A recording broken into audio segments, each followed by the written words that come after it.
Alright, this is the final beer sent to me by JakobSchweikart, YouTube user, who I did a beer trade with. I was going to do this one outside, but the weather has been so wet and damp lately that it wasn't ideal weather to set my camera out in.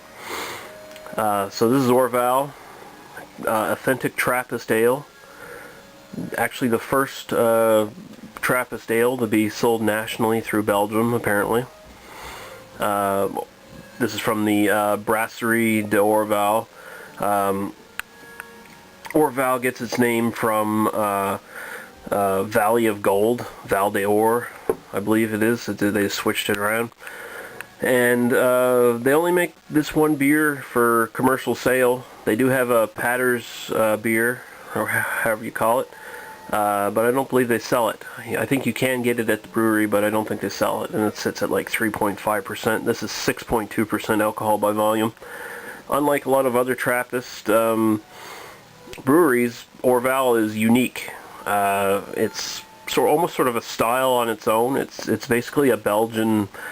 It's basically just a Belgian ale or a Belgian pale ale. It's not like a triple or a double or a quad or anything like that. It doesn't quite fit in the range of those styles, so that makes it slightly unique. The name of it and the symbol there you see derives from this legend where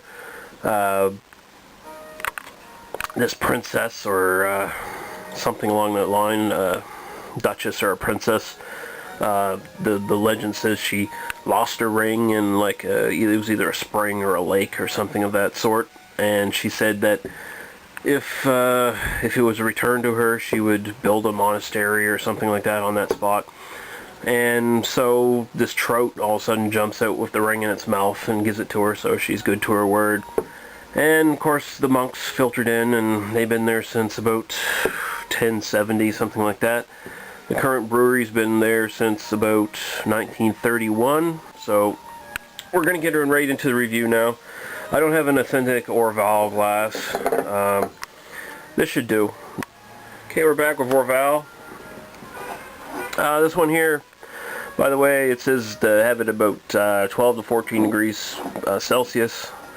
I have it maybe slightly cooler than that, maybe just a little bit. I've had it sit in my basement now for quite a while. Well, a week or so since I got it. What else was I going to say about this one? This one apparently this one does not age quite as, it's not quite as suited for aging like our other Trappist brews are. It doesn't quite have the high alcohol or the extra hops that some of those other brews have, so it's not quite as well suited. So you should keep that in mind. Although it says it's good for 5 years. It was bottled 0604 2010, 0604 2015 is when its due date comes and goes. So take a look at it now. Very hazy. It still has the yeast in it. The Belgian wild yeast, Brettanomyces, or however it's pronounced. As you can see, it's got a nice sort of fluffy white head, about 2 fingers thick. It's a hazy copper color, basically. Gold or copper, you could go either way. So we'll go right to the aroma now, and you can look at the little fishy. Really nice.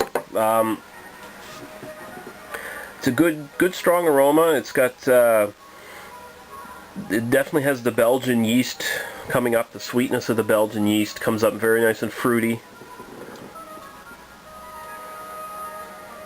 Get a little bit of lemon or some sort of citrus in there, something on the lemon side of things.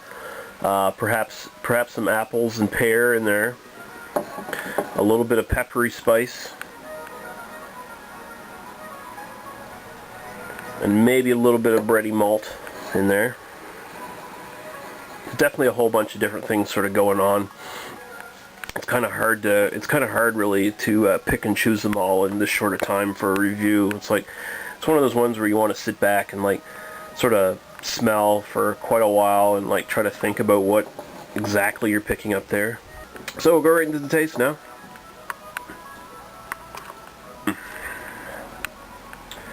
Now, something you should probably know, if you're not a big fan of like sourness in beers, or sort of like a funky sourness, you might want to stay clear of this beer. This has this really creeping sour aftertaste to it.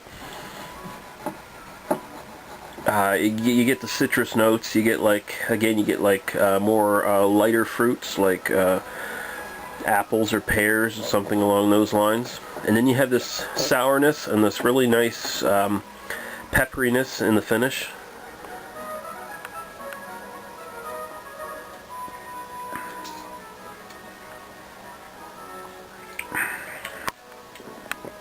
I know some people use the term horse blanket, I believe. I'm not sure exactly like what that quite refers to. It seems to be thrown around a lot, and it seems to be thrown around on like beers that are no relation to one another. Like essentially what they're trying to talk about is like it's got this sort of musty, funky, sour, grainy kind of taste to it.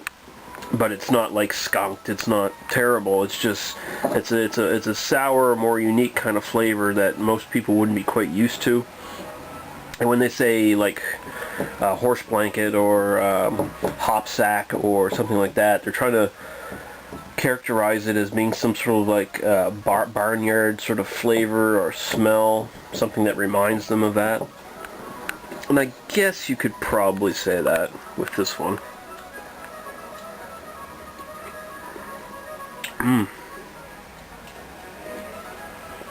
All I know is I find it really refreshing. It's this beer isn't really about sweetness, like real malty sweetness. It's more about sort of a dry hops finish with that fruity sourness going through the entire thing. It's a really great beer. Like I said, it's not for everybody. That sort of wild yeast sourness is something you kind of gotta like build your palate towards. I guess you gotta kind of get used to it. And in some cases, you just end up loving it right away. I did when I first had this beer. I was like, wow, that's amazing, and I haven't looked back since. And I'm really glad to finally be able to drink it again.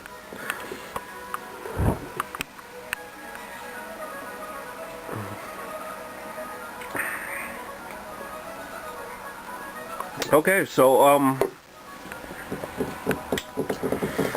4.5 out of 5 for Orval. Probably the only knock against this one, and this is a world-class beer,